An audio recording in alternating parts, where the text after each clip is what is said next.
राधा वल्लभ श्री हरिवंश।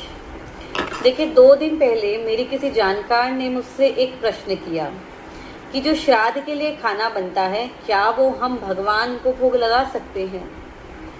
देखिए, यहाँ मैं करती हूँ, मैं आपको वही बताने वाली हूँ। अब कई लोग सोचेंगे आप तो राधा वल्लभी हैं, आप ये कर रहे हैं, वो कर रहे हैं, ऐसा वैसा। भक्ति का अर्थ लड़ना झगड़ना नहीं होता, पहली बात। दूसरी बात, हम गुरु आज्ञा की अवहेलना भी नहीं करते, मैं आगे बताऊंगी।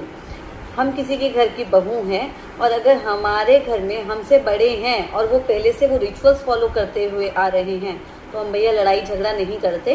लेकिन जो अपने दिनचर्या है, जो अपने नियम है, गुरुदेव से जो आज्ञा मिली हुई है, हम उसको भी नहीं छोड़ते। ठीक है, हम किस तरीके से करते हैं मैं बताती हूँ। आप जब भी रसोई तैयार करें तो यह भाव नहीं रखिए कि हम श्राद्ध के लिए खाना बना रहे हैं। नहीं जी, आप जैसे डेली भाव रखते हैं ना कि हम श्री जी की सेवा के लिए रसोई सेवा कर रहे हैं, तो ठीक वैसे ही रसोई सेवा कीजिए, श्री जी का नाम जपते जपते। और हम श्री जी के लिए कर रहे हैं, श्री जी को भोग लगेगा, श्री जी पाएंगी, ऐसा सोचेंगे। ठीक है, ऐसा भाव रखेंगे।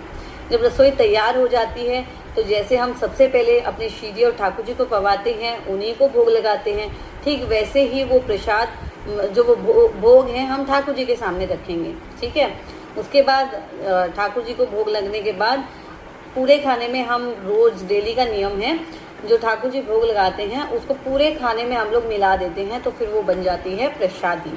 तो हम अभी भी ऐसे ही करेंगे, हम पूरे खाने में मिला देंगे और वो बन जाएगी प्रसादी। उसके बाद आप जैसे पितरों के निमित्त अगर ब्राह्मण जिमाते हैं, ब्राह्मण बैठाते हैं, तो अब आप ब्राह्मण को बुलाइए और पितरों के निमित्त भोजन कराइए।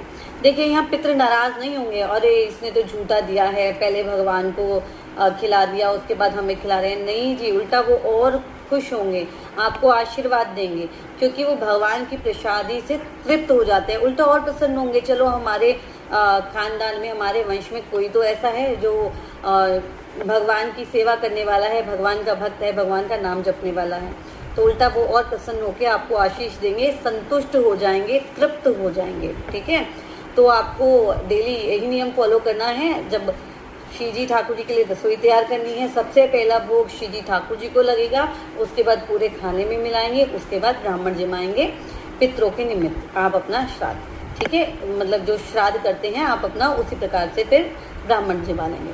इस प्रकार से हमें करना है, तो ऐसे आनंद मंगल रहेगा और आपके पितृ भी आपको आशीष ही देंगे। राधा वल्लभ श्री हरिवंश।